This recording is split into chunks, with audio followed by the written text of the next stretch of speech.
Hola, ¿qué tal? Buenas tardes, bienvenidos una vez más a Derecho y Humanidad, por un derecho justo, humano y comprometido con la sociedad. El día de hoy tenemos un programa muy interesante. El programa es sobre migración, México, Estados Unidos, cuáles son los derechos, qué es lo que está pasando con esta relación sobre la migración mexicano-americana. Vamos a hablar de algunos temas sobre el muro, sobre el DACA, etcétera. Y para ello tenemos un invitado de lujo. Se encuentra con nosotros el licenciado de Economía y amigo Jorge Luna, quien es activista de los derechos de los migrantes en Estados Unidos por muchos años, y también activista de los derechos de los migrantes en México. Así es, efectivamente, y bueno, con la faceta de los asuntos periodísticos, ¿no? Porque además es periodista en asuntos de migración, periodista para varias cadenas, tanto en México como en Estados Unidos, así que pues para mí es un honor que esté con nosotros Jorge Luna. Recuerda nuestras redes sociales, www.radioinpo, las redes sociales de Facebook, del Impo, de Radio Impo. Síguenos en estas redes sociales. Si tienes alguna duda, alguna pregunta, algún saludo que quieras mandar, no, algún comentario para nuestro invitado. Mi mamá ya se murió, así que no le puedo decir, mamá, veme porque estoy en la tele. Y si hay algo que quieras que te orientemos en relación a los temas del derecho, a la asesoría jurídica, que fuera el caso se requiriera, pues cuenta con nuestro apoyo. Mándanos tus preguntas, tus comentarios o tu necesidad de orientación, y con mucho gusto te lo hacemos aquí en Derecho y Humanidad. O si posteriormente lo quieres hacer, pues vamos a estar atentos a tus comentarios, a tus saludos y a todas tus comunicaciones aquí en Derecho y Humanidad. Y pues esto es algo muy reciente y es un tema muy actual, ¿no, Jorge? ¿En qué sentido es reciente? El tema de la migración. No, bueno, a los Estados Unidos yo creo que no es nada reciente, es un tema diría de más de 100 años, de 200 años, tú bien sabes, y los televidentes o radioescuchas bien lo saben, que es un tema desde que América es América, ¿no? Vaya, quiero aprovechar para presentarte un poquito más con el público que nos está viendo. Jorge Luna es activista de derechos humanos de los migrantes en México y en Estados Unidos. Es cofundador de la Organización de Derechos Humanos, Prevención, Capacitación y Defensa del Migrante. Así es, efectivamente. Ajá. Trabajó en el Consulado de México en Estados Unidos, en Little Rock. Si quieres me presento. Little Rock y Orlando, Florida. Y además un gran amigo y gracias. Amigo, maestro de la radio, porque cuando coincidimos en un programa de radio que se denominó Tierra Prometida ya hace algunos años. Así es, ajá. Y pues ahora él está muy metido con este tema de la migración. Mira, voy a platicar muy brevemente cuál es mi trayectoria. Estudié en la UNAM, Economía. Tuve que emigrar a Estados Unidos precisamente por la falta de oportunidades en cuanto a cuestiones económicas, ¿no? Yo la primera vez que fui a Estados Unidos fue en el año 1988, regresé a México y decidí irme definitivamente. Yo tengo una licencia de locutor tipo A que saqué cuando había exámenes. Antes había un examen de casi una semana donde incluso tenías que improvisar una presentación, o sea, muchas cosas, ¿no? Entonces, cuando me mandó alguien al centro de doblaje de Televisa, el centro de doblaje de Televisa me aceptó, pero el sindicato de la industria de la radio y la televisión, la delegada, no quiso dar la firma, y si el sindicato no te daba la bendición, simplemente no entrabas. Entonces me fui a Estados Unidos con una visa de turista, permanecí ahí, fuera de estatus, y pues trabajé en todo, como siempre lo hace mucha gente. Inclusive yo cargué botes de cemento, lavé trastes, y tuve oportunidad de entrar a trabajar en un sindicato de trabajadores agrícolas en Florida, que es la Asociación Campesina de Florida, donde tuve oportunidad de diagramar el periódico de dicha organización, que es El Sol del Campesino, y un programa de radio que también tenía ese nombre. Y además la sociedad norteamericana de alguna manera es muy práctica. Si tú tienes un valor para ellos, un valor comercial, un valor que van a explotar, pues te abren las puertas. Entonces pude ingresar a la radio.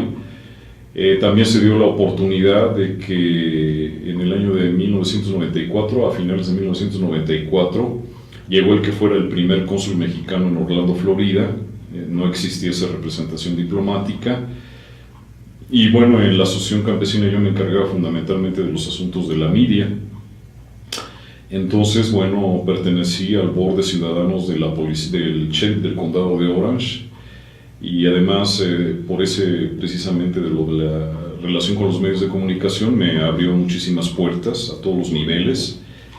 El cónsul Martín Torres me ofreció trabajo ahí porque obvio iba a potenciar el trabajo del consulado. Imagínate, la Asociación Campesina de Florida cubre todo el estado de la Florida. Es una red muy grande. Es una red muy grande dentro de lo que es el movimiento campesino dentro de los Estados Unidos. Y un poco para estabilizar mi situación migratoria, sobre todo de mi familia, de mi naciente familia, pues el cónsul me propuso ingresar al consulado, le acepté el reto. Y bueno, se puede decir, y me considero un experto. Si a mí me dijeran, vete, ábrete un consulado, no sé, en cualquier ciudad de Estados Unidos, yo tendría el expertise para hacer eso, porque el cónsul Torres y yo pues, realmente fuimos los que buscamos todo, local, los permisos, todo lo que es relacionado a eso. Y como era un consulado muy pequeño en aquel momento, se funda en el año de 1995 de manera formal, se inaugura el 19 de julio de 1995. Y como éramos tan pocos, bueno, todos los consulados mexicanos, y esto es importante de decirlo, toda la red consular mexicana en Estados Unidos tiene un departamento de documentación a mexicanos, un departamento de documentación a extranjeros, el departamento de protección a mexicanos y lo que en aquel entonces se llamaba comunidades mexicanas en el extranjero. Ahora ya es el Instituto de los Mexicanos en el Exterior, así le puso el señor Fox. Pero bueno, así funcionaba. Yo entré en el 95, me pasé trabajando en el Consulado de México aproximadamente 12 años, y con todas las cachuchas de la cuestión comunitaria, la cuestión de protección y además la cuestión de documentación, que bajo mi responsabilidad estaban las cartillas militares y los pasaportes, por ejemplo. Y en el Departamento de Protección, todo consulado mexicano en Estados Unidos y alrededor del mundo tiene varias especializaciones. El Departamento de Protección en particular ve asuntos de carácter civil, penal, laboral, migratorio, administrativo y de derechos humanos. O sea, todo lo relacionado con el mundo jurídico, el consulado es el soporte, ¿no? Exactamente, realmente la función más importante de una representación consular es la protección, porque también haces protección por medio de la documentación, y entonces haces protección en lo civil, en lo penal, en lo laboral, migratorio, administrativo y derechos humanos. Y tuve la gran oportunidad de, por ejemplo, fui 10 años a las deportaciones desde el estado de la Florida. Yo tenía que ver a todos los que iban a deportar dentro de la jurisdicción consular de Orlando, que es prácticamente la mitad del estado, más de la mitad del estado, hasta la frontera con Alabama y Georgia. Y también tuve la gran oportunidad de atender, de ser parte del equipo del primero y único condenado a muerte en el estado de la Florida, y eso te da una experiencia muy importante. Y bueno, pues cientos de casos, ¿no?, de repatriación de enfermos, de repatriación de familias, etcétera, etcétera. Posteriormente me ofrecieron trabajar en México. Fundamentalmente no fue una propuesta, me quedé fuera porque, lo voy a decir, muchas de las plazas en los consulados son dadas por el dedo de Dios. Ya. O sea, me quiero referir por algún tipo de autoridad. O de amiguismo, ¿no? Sí, influyentismo, ¿no? Entonces mi plaza la pidió alguien, entonces me dijeron gracias, hasta la vista. Entonces yo decidí venir a México y quedarme prácticamente 2 años para tratar de llevar a la comunidad mi conocimiento en civil, penal, laboral, migratorio y administrativo en México. y fundamos junto con otros camaradas lo que es prevención, capacitación y defensa del migrante. Estuve 2 años, entonces otro conocido me invitó a colaborar en el Consulado de México en Little Rock, Arkansas. La actividad de radio la hago desde el año 1990, que es cuando empiezo a colaborar con la Acción Campesina. ¿Qué es lo que hago en la actualidad? Un programa de radio que se transmite desde el año 2005 con la Comisión Nacional para el Desarrollo de los Pueblos Indígenas, a través de la voz de la Mixteca, la XTLA, un programa que se llama Migrantes, arriba somos y en el camino andamos, en el cual se habla en específico del asunto de lo que se debe de hacer y no hacer en los Estados Unidos. Okay. Ahora ese programa se transmite en La Voz del Pueblo Ñañú, en Cardonal Hidalgo, en el Valle del Mezquital y también en el Valle de San Quintín, a través de La Voz del Valle de San Quintín. Hago notas periodísticas para Radio Educación los días sábados y domingos para el pulso de la radio de sábado y domingo, y me han pedido desde Gutiérrez Vivó hasta otros personajes del mundo de las noticias. Cuando Gutiérrez Vivó estaba en Radio Red, estamos hablando de muchas cosas que a lo mejor los televidentes o radioescuchas no saben. Pero es bueno que tengan este antecedente porque tú has colaborado con personas importantes en el tema de los medios de comunicación. Sí, lo último que he hecho, ya para resumir, es he hecho notas para ADN Canal 40 con el señor San Juan, no recuerdo el nombre ahora, y la también conductora y entrevistadora de televisión que trabajó con Pati Chapoy, ¿verdad? Es que hay varias. Mónica de la Serna, creo que se llama. También un periodista que se apellida Cacho, que salió hace muy poco de MBS, y últimamente me contactó la gente de la radio de la Iberoamericana y también Serapaz, que están pidiendo que les haga algunas cosas de televisión. Eso es en general, ¿no? En general. Y una presentación muy larga, discúlpame, sí, ya nos llevamos 15 minutos en la presentación. Y en el tema de la migración México y Estados Unidos, yo ya lo dijiste muy bien, ¿no? O sea, el tema histórico es fundamental. 400 años, se tienen que revisar 400 años de historia, pero lo que creo que es reciente es la situación y la dinámica que se ha dado con la llegada del nuevo presidente de Estados Unidos, ya casi no tan nuevo, Donald Trump. ¿Qué está pasando con el tema de la migración en Estados Unidos ahora con este contexto de Donald Trump? Yo creo que, yo te voy a decir mi apreciación personal en cuanto a lo que es el tema migratorio en México y de los migrantes mexicanos en particular en Estados Unidos, es que no es un tema nuevo. Es un tema de muchos años, como ya lo dijimos, y por ejemplo lo más reciente que ha sucedido yo lo remontaría a Bill Clinton. Vaya. Durante la administración de Bill Clinton hay un parteaguas entre lo que Reagan propone y lo que Clinton propone, que hasta la actualidad se sigue ejecutando. Vamos a retomar este tema de Bill Clinton cuando regresemos de nuestro primer corte comercial.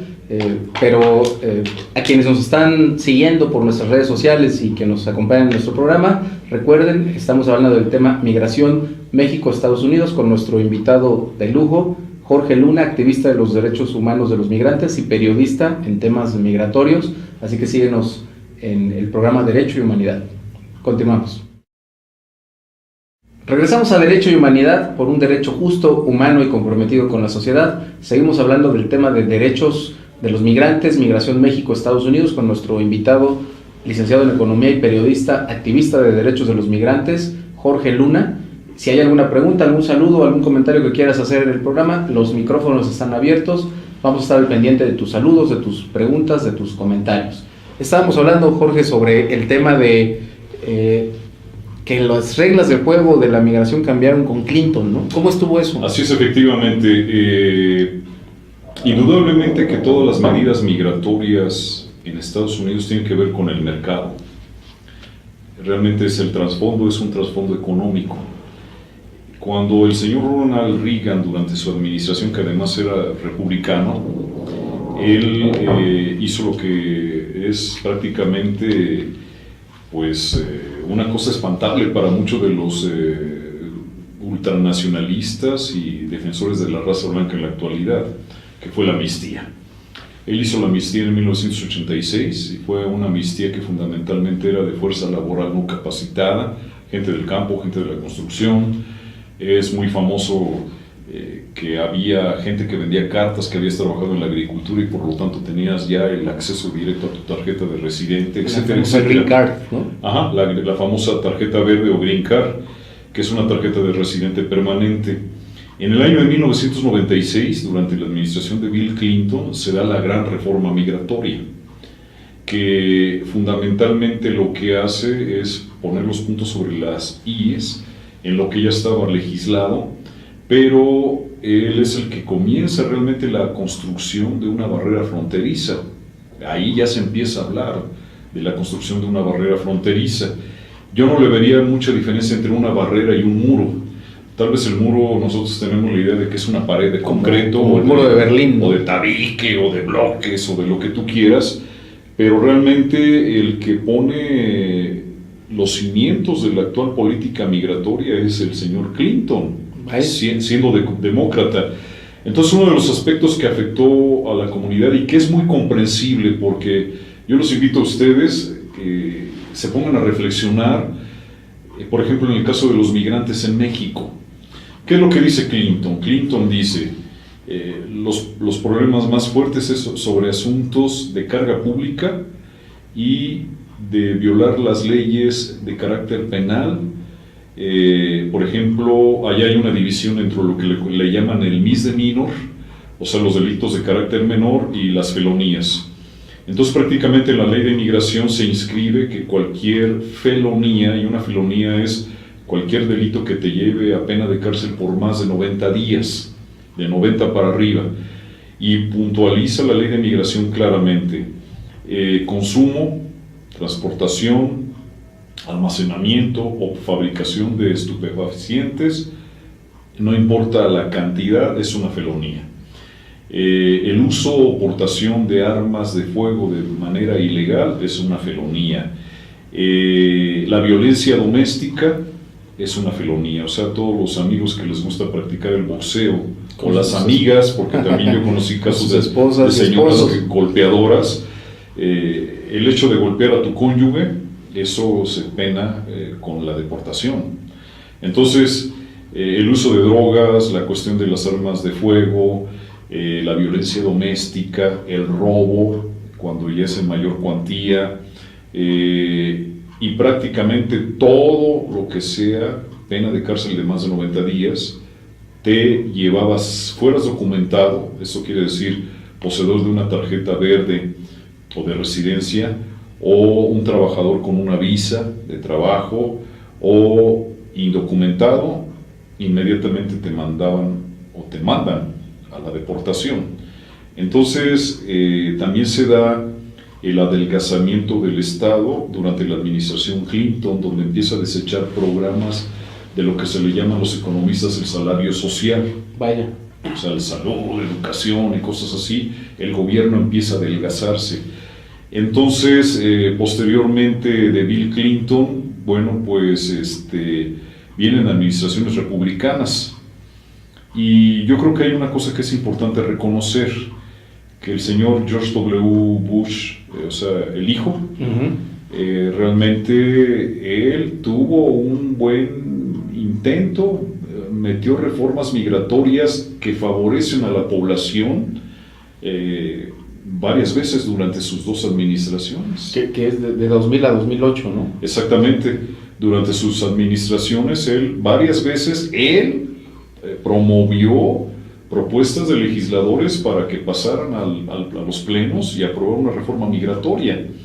Lo que le dio al traste los intentos fue precisamente el asunto del ataque a las Torres Gemelas, porque ahí había condiciones para esta famosa enchilada completa. Exactamente, inclusive en días alrededor de la cuestión de los atentados terroristas en Nueva York y en Washington, D.C., Y que también ese es un tema, ¿verdad? Porque, por ejemplo, en Washington D.C., el ataque al Pentágono nunca hubo un avión. Solo estaba las fotos del choque, ¿no? Pero Sí, nunca se vio la evidencia. No, pero además no hay cola, no hay turbinas, no hay alas, no hay cuerpos, no hay maletas, no hay nada, ¿no? Entonces, bueno, ese es un tema completamente aparte. Que es para otro tema que nos debes de acompañar. Bueno, el asunto de que el ataque a las Torres Gemelas lo que hace es echar abajo la reforma migratoria que él proponía junto con otros legisladores y que nunca pasó porque su bancada, la republicana, nunca estuvo de acuerdo.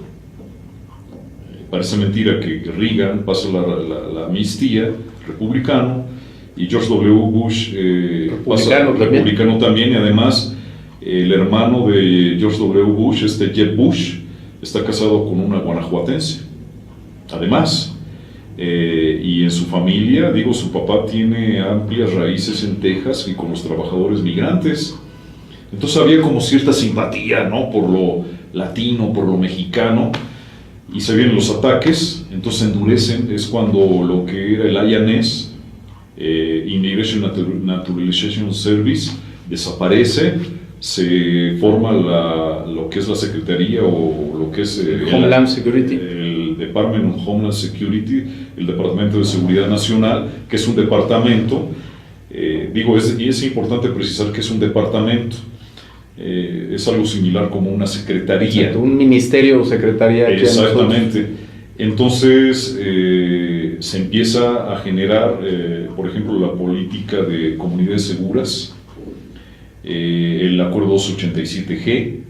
El acuerdo 287G es el 287 de la ley de inmigración, en su párrafo G, que establece que las policías de cualquier nivel, porque hay que recordar que en Estados Unidos existe estatalmente, de alguna manera, cierto federalismo, o sea, lo que diga el presidente, a algunos estados les vale un soberano cacahuate. Es una república federal, como debe de ser, no como en otros países que prefiero omitir el nombre. Okay, no entremos en esos temas. Y entonces establece que, ya estamos hablando de las policías. En Estados Unidos, en los estados, hay una policía estatal, hay policías de condado o municipio y policías de ciudad. Entonces el 287G establece la posibilidad que las agencias policíacas establezcan un acuerdo de acuerdo a los lineamientos del 287G para aplicar de alguna manera ciertas partes de las leyes de migración. Y en fundamental se trata de lo siguiente: el 287G establece que un grupo de policías, ya sea estatal, municipal o de ciudades, pasen un entrenamiento fundamentalmente en cuanto a cuestión de revisión de archivos, en cuanto a revisión de documentos, para determinar si algún infractor de la ley en el condado, municipio o la ciudad está violando una ley migratoria. Que puede ser desde haber cruzado la frontera hasta tener una felonía, o sea, una pena de cárcel de más de 90 días de cualquier actividad de carácter ilícito. Y el programa de comunidades seguras lo que pretendió es darle a la comunidad una seguridad de los vecindarios seguros.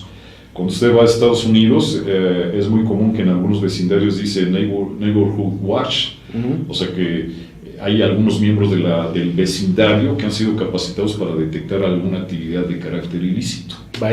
Entonces de esa manera se establece eso, y además, pues se da la fusión de lo que es el Departamento de Aduanas, la Patrulla Fronteriza, y un montón de cuerpos policíacos en lo que es seguridad nacional. Y llega entonces el presidente Obama, ¿no? Terminan las administraciones Bush y llega el presidente Obama con una gran expectativa, con promesas de campaña, digamos, para la comunidad latina y la comunidad de migrantes mexicanos también. Pero Barack Obama fue el presidente que hizo más deportaciones que George Bush. Y cualquier anterior. Y también se decía que en el caso de los migrantes mexicanos nos va mejor con los demócratas. Primero, ¿por qué viene ese mito? Y en segunda, ¿por qué Barack Obama hace esas deportaciones masivas, digamos? Y ahora con Trump, digamos, con este problema de la suspensión del DACA y todo esto que está hablando, de la construcción del muro, pues la sociedad mexicana ha reaccionado de una manera muy fuerte, pero con Obama no fue así. ¿Qué pasó? Bueno, mira, yo en primer lugar yo creo que hay muchos mitos. Un mito grande es de que efectivamente es el que más gente ha detenido y deportado. Lo único que hizo fue aplicar la ley, que su camarada, el señor Bill Clinton, aprobó, ¿verdad? Yo estuve en las deportaciones, ¿verdad? Sí, claro. 10 años. Y yo lo que te puedo decir que la migración tiene una cuota. ¿Por qué? Porque deportar a una gente, a una persona, bueno, también ahí hay cambios en la cuestión de la salida de personas prácticamente con deportación, y vamos a hablar muy brevemente de prácticamente todos los temas porque el tema es extensivo. Sí, es multifactorial. Pero a ver, para que deportes a una persona en cualquier parte del planeta tienes que tener una infraestructura de carácter legal, ¿verdad? Y además operativo. Tú no puedes rebasar los límites de tu capacidad, o sea, de almacenaje de personas, ¿verdad? Y lo que implica tener a un preso, y los gastos de deportación, ¿no? Y aparte los gastos de deportación, y además todo lo judicial que significa deportar a alguien. Y entonces salen otras figuras, por ejemplo la remoción inmediata, que también sale dentro de la administración de Clinton, en la cual si tú decidías dejar a un lado todos tus derechos, porque una de las cosas bonitas o maravillosas de Estados Unidos es que cualquier persona que pise territorio norteamericano, no importa su estatus legal, tiene los mismos derechos de un nacido dentro del territorio norteamericano. Entonces lo que significa es de que generas derechos con el simple hecho de haber pisado el estado de Estados Unidos. Qué interesante, porque se supone que en la Constitución mexicana está esa misma situación, en el artículo primero constitucional. Yo prefiero omitir países, mi estimado Marco Antonio, porque, y ese es precisamente un reto de la sociedad mexicana, ¿no? Pero estamos hablando de Estados Unidos. Ok, tenemos el siguiente corte comercial sobre el programa de Derecho y Humanidad. Vamos a retomar este tema de lo maravilloso que es pisar Estados Unidos y tener los mismos derechos que las personas nacidas allá. Seguimos en Derecho y Humanidad, reflexionando sobre migración, México, Estados Unidos, con nuestro invitado especial, el periodista y activista de derechos de los migrantes, Jorge Luna. Regresamos en un momento. Regresamos a Derecho y Humanidad, por un derecho justo, humano y comprometido con la sociedad. Por ahí vamos a tener de fondo una canción bastante simbólica con este tema de la migración. Vamos a ver ahorita con nuestras amigas de Radio Info, en cuanto esté lista, seguro que nos avisarán. Y ya está escuchándose Clandestino de Manu Chao, ¿no? Una canción muy simbólica en este tema de la migración, ¿no? Así es, efectivamente. Y entonces, pues cuéntanos, o sea, llegan las personas migrantes a Estados Unidos, indocumentadas, muchos de ellos con nacionales mexicanos, tienen los mismos derechos, y entonces, ¿qué es lo que qué pasa con Barack Obama? Se dan las deportaciones más grandes en la historia porque aplica la ley. Creo que ese es un gran tema que también vale la pena que reflexionar. Pero entonces, ahora, ¿qué es lo que ha venido cambiando? ¿Cómo podemos entender mejor este tema de lo que vivimos ahora? Yo creo, Marco Antonio y televidentes y radioescuchas, el asunto del señor Donald Trump es muy mediático. Es muy mediático porque, vuelvo a repetir y lo conectamos con las deportaciones, necesitas una capacidad judicial y además práctica de penales o de centros de detención. Tú realmente no puedes hacer algo que no vas a poder cubrir, ¿verdad? Y además Donald Trump es de la televisión, él sabe manejarse muy bien, él logra que diario se hable de Donald Trump, y entonces mediáticamente eso es muy bueno, aunque sea malo lo que diga, mediáticamente es fabuloso para él. Ahora, y yo creo que aquí en México, lo que yo he observado, porque los mismos algunas personas en los medios me piden, pero habla más de este tema, o sea, como un asunto más amarillista, es que en México el tema migratorio en Estados Unidos está muy academizado y está muy politizado. Sí, que ya lo habíamos comentado en alguna ocasión, ¿no? Sí, ¿y por qué está academizado? Porque hay unos grandes gurús de la academia, que por ejemplo hace unos días yo estaba escuchando una entrevista con una persona del CIESAS, y hablaba de cómo le vamos a hacer para recibir a tantos Dreamers. Y entonces, inclusive yo le hice una respuesta, le pregunté por Twitter y nunca me ha contestado. Y yo le decía, a ver maestro, ¿a usted se le olvida que en enero el juez de la Corte de Apelaciones Federales de San Francisco, el juez Alsup, dijo, en respuesta a la demanda de los Dreamers en California, que el hecho de que Donald Trump haya dado como plazo límite para la renovación de sus documentos el 5 de marzo, pues es ilegal. Y con esa simple orden permite que los Dreamers continúen renovando sus permisos. Así que ahorita está así en ese estado, ¿no?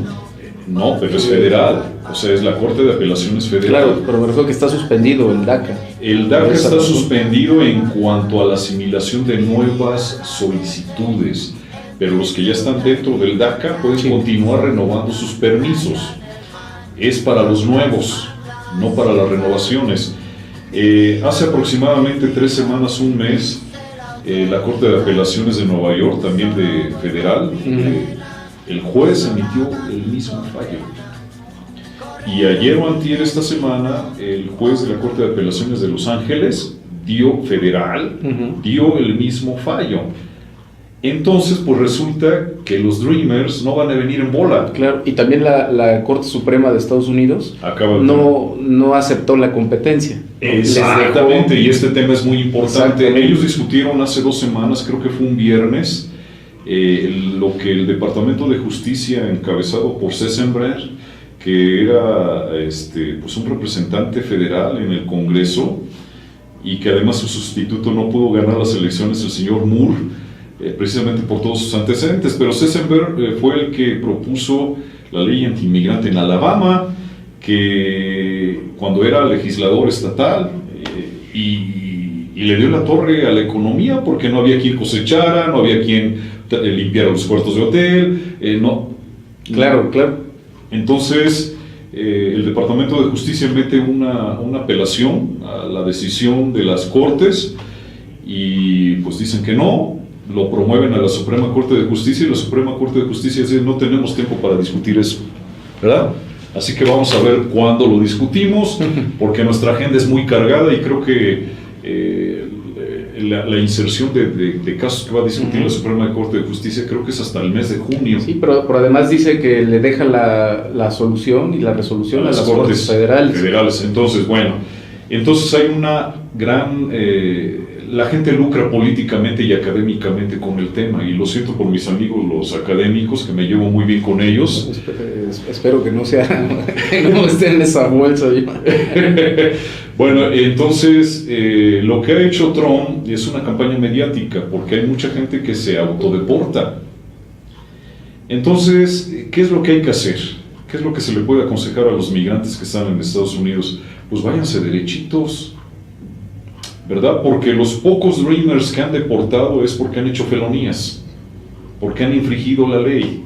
No es porque sean Dreamers, no es per se, eres Dreamer, eres deportable. Y hay que ser honesto, los países donde son originarios los Dreamers, que queremos omitir el nombre de los países, ¿qué tienen que ofrecerle a los Dreamers? Cuando inclusive muchos de los Dreamers ni siquiera hablan español. O incluso esos Dreamers, cuando han sido deportados aquí, no tienen condiciones para adaptarse culturalmente otra vez a la... Exactamente, yo recuerdo de un gobierno al sur del río Bravo que inclusive fue su representante máximo al aeropuerto a recibir un grupo de deportados, y dentro de los deportados había un Dreamer o 2 Dreamers, y les dijo este país está abierto a ustedes, los vamos a apoyar, ¿no? Y pues ¿cuál es la realidad? Entonces en ese sentido está muy politizado. Muy politizado el tema. Se lucra políticamente y académicamente se lucra. Y, por ejemplo, en esta politización, no en la academia, no en la política, vamos a hablar de las organizaciones de la sociedad civil, que también en el tema de la migración, pues aquí es un tema que pega mucho, te digo, conecta mucho emocionalmente con nuestro ser mexicano. ¿Estas organizaciones lucran con el tema? Yo creo que hay algunas que sí viven del presupuesto de organizaciones internacionales y le dan mucho énfasis a lo internacional. a tratados internacionales, acuerdos internacionales, derechos humanos, etcétera, etcétera. Pero ¿qué tienen que ofrecerle al migrante de a pie? ¿Por qué al migrante de a pie no le dicen cómo sacar una apostilla de un documento público expedido por un Estado? ¿O por qué no le dicen cómo voy a trasladar el cadáver de mi familiar? ¿Verdad?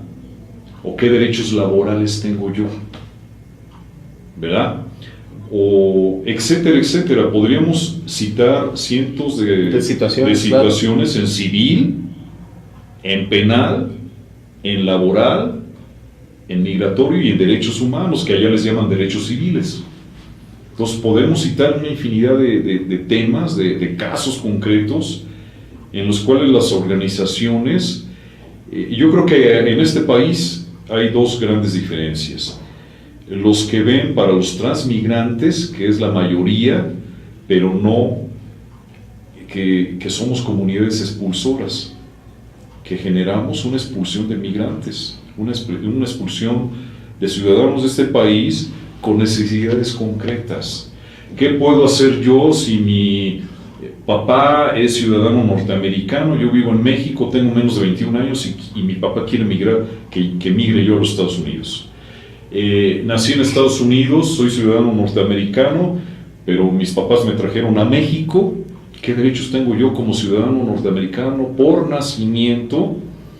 Que además se generan problemas gigantescos porque hay muchas familias que los registran en México, siendo que no es necesario. De alguna manera, así como haciéndose de la vista gorda, el gobierno norteamericano no tiene problema con asuntos de doble nacionalidad, aunque no está legislado.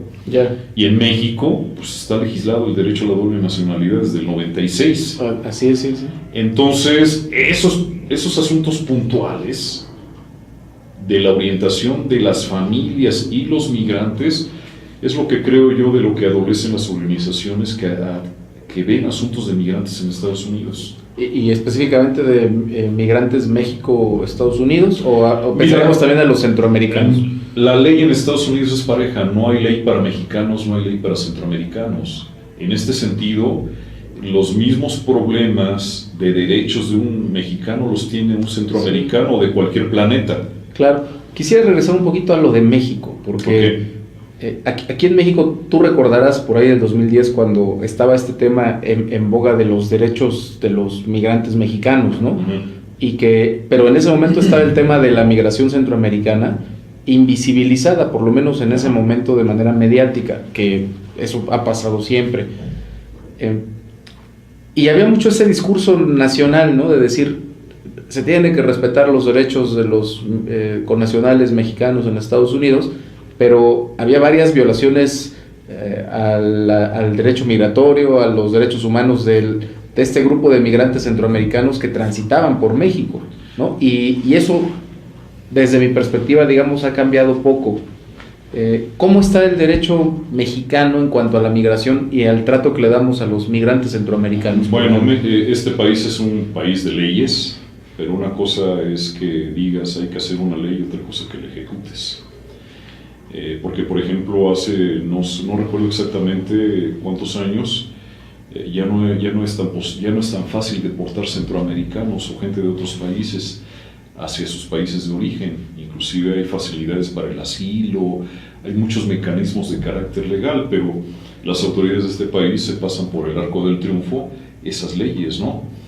Ahora, ¿qué diferencia puede haber?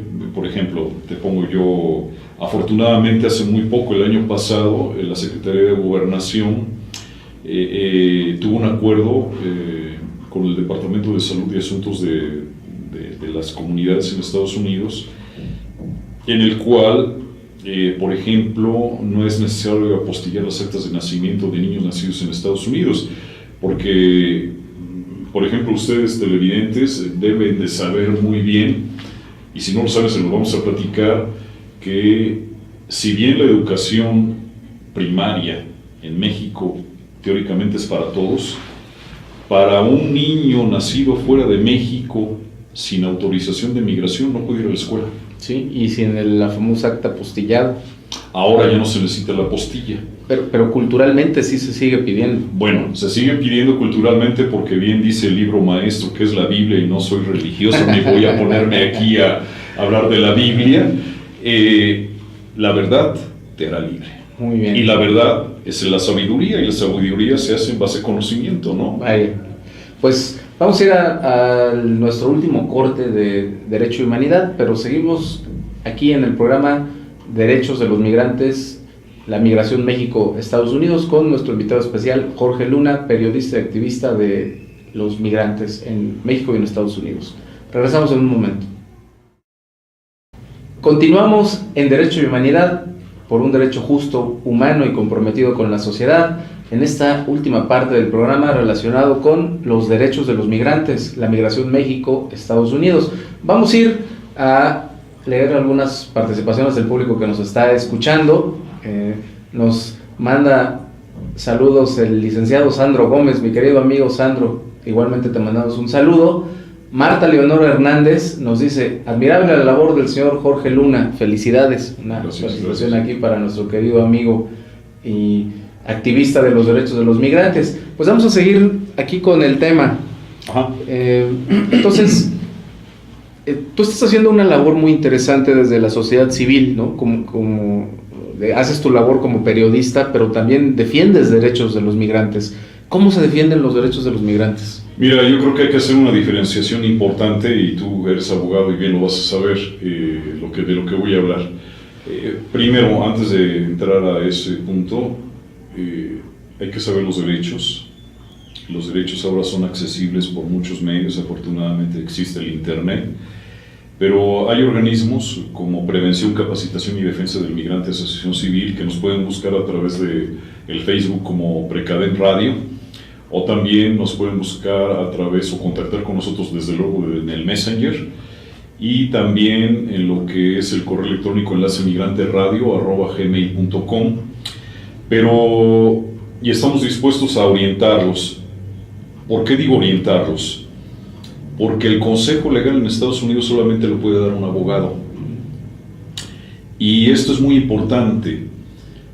No existe en México un abogado que pueda tener 50 licencias de abogado. Porque los abogados en Estados Unidos están todos en la barra de abogados. O sea, no importa que tú acabes la escuela y ya puedas tener una cédula profesional, no. Tienes que ser afiliado a la barra de abogados, y la barra de abogados te autoriza a litigar. Y solo en ese estado, ¿no? Y solamente en ese estado. Por eso yo lo estoy diciendo, es imposible que haya un abogado que tenga 50 licencias. Para eso existe también una red consular, donde hay un programa de asistencia legal, de abogados consultores, y hay organizaciones como la de nosotros, Prevención, Capacitación y Defensa del Migrante, que los podemos orientar y encauzar para que pueda tener un buen fin, o cuando menos se puedan estar tranquilos en asuntos de carácter civil. El carácter civil son asuntos que no te llevan a la cárcel, el penal, que te lleva a la cárcel, el laboral, que es completamente la ley laboral en Estados Unidos diferente, completamente diferente, lo migratorio, que tiene muchas aristas, entonces es civil, penal, laboral, migratorio, lo administrativo, el derecho que tiene la gente a sacar un acta de nacimiento, un acta de defunción, apoyos en caso de muerte dentro del territorio norteamericano por instituciones norteamericanas, etcétera, etcétera. Entonces, la información te lleva a un conocimiento, y el conocimiento no sirve si no tienes acción. Y estoy seguro que muchos de los televidentes o radioescuchas tendrán algún conocido o algún amigo o algún familiar que haya migrado a Estados Unidos y que ha pasado por situaciones tremendas. Estamos en la mejor disposición de orientarlos a través de enlacemigranteradio@gmail.com o Precadem Radio AC a través del Facebook, y en nuestras oficinas también. ¿Cuál es la oficina? ¿Cómo se llama? Calle Ignacio Mariscal. Ignacio Mariscal 132. Ahí nos pueden encontrar también. Pero bueno, las redes facilitan mucho el trabajo. Las redes facilitan el trabajo, claro. Pues el panorama que nos has planteado sobre el tema de la migración en Estados Unidos es vasto. Yo creo que muy actual también para los estudiantes que nos están siguiendo en este momento no solo de derecho, sino de trabajo social, de psicología, que tenemos algunos amigos que nos siguen en el programa. ¿Cuál sería, digamos, los puntos que los que están estudiando trabajo social, derecho, psicología, psicopedagogía, deben de saber sobre el tema de la migración para poder dar una voz o un apoyo ahora? Pues primero que yo creo que los que tenemos la posibilidad de estudiar, hay un esfuerzo muy grande de nuestros padres, de la comunidad, porque a final de cuentas es algo social el querer superarse, y si está en sus manos la posibilidad de orientar, orienten a las personas con las personas indicadas, o sea, con las personas que tienen el conocimiento. Yo creo mucho en la organización de la sociedad civil a través de sus asociaciones civiles, valga la redundancia, porque de lo que se trata es de sumar y de empoderar a la gente, ¿verdad? Estamos a su servicio, vuelvo a repetir, enlacemigranteradio@gmail.com, y estamos en la mejor disposición de dar capacitación, porque también en un libro maestro dijo por ahí, donde hay tres y hay pueblo, ¿verdad? Claro. Entonces, para hablar de temas en civil, penal, laboral, migratorio, administrativo, derechos humanos, qué es una deportación, cuántos tipos de cárceles hay, cuáles son los cargos migratorios, puedo recuperar mi propiedad, etcétera, etcétera, etcétera, en los Estados Unidos. Y esto no es para mexicanos, porque la ley en Estados Unidos es para todos. Y tú no lo dijiste ahorita, ¿no? Allá la ley se cumple de una manera muy estricta. Sí, efectivamente, ese es otro tema. Mira, yo te voy a poner un ejemplo, los usos y costumbres.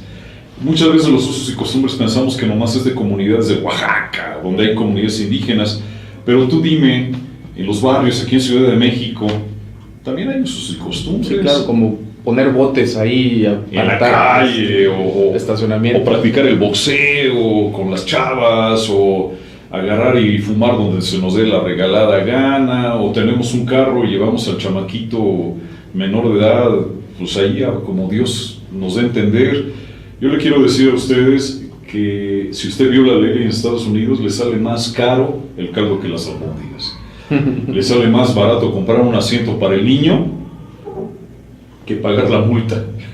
¿Cuánto sería, por ejemplo, la proporción de una multa de tránsito para que nuestros amigos que nos ven, los amigos de amigos, tengan una idea? Una cuestión de tránsito depende, pero por ejemplo, en cuanto a tirar la basura, que lo reglamentan asuntos de tránsito, si tú tiras por la ventana de tu carro una basura, hay multas de hasta $1,000.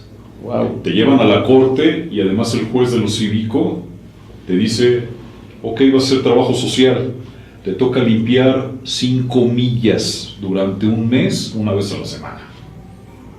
Y si no cumples, pues no hay nada. Vaya.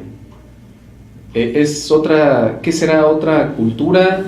¿Por qué los sajones o toda la multiculturalidad de pueblos de Estados Unidos cumplen la ley y nosotros en México quizá adolecemos un poco? Es un choque fuerte porque yo he venido por carretera o yo he manejado aquí y si tú respetas el semáforo, te empiezan a tocar el claxon atrás, un montón de cosas, de situaciones, y allá o lo cumples o te mandan a la corte.